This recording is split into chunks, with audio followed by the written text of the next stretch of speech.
Грижи се за зрението си. Зрението ни предоставя над 80% от информацията за околната среда.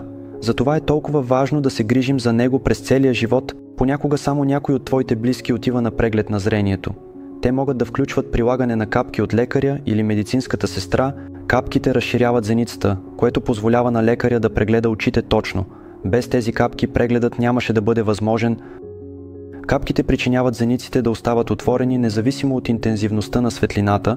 Това явление научно се нарича временно парализиране на мускула на зеницата. След няколко часа този ефект изчезва и зениците отново реагират на светлината, разширявайки се в тъмнина и стеснявайки се в ярка светлина.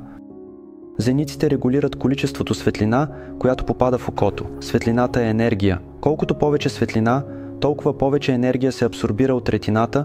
Нормите за безопасност определят колко енергия е безопасна за зрението. След прилагането на капките, очите са по-податливи на вредното въздействие на светлината. Най-силният му източник в нашата среда е Слънце.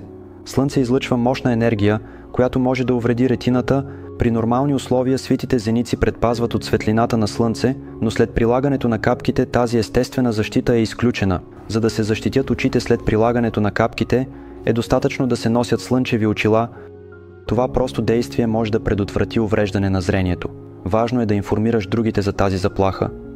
Помни, разширените зеници, които не реагират на светлина, представляват опасност. Защитавайте очите си и информирайте другите за този риск. Носенето на слънчеви очила след прилагане на капките е много малко усилие, което може да предпази очите ви от сериозно и трайно увреждане. Грижете се за зрението си и здравето на близките си.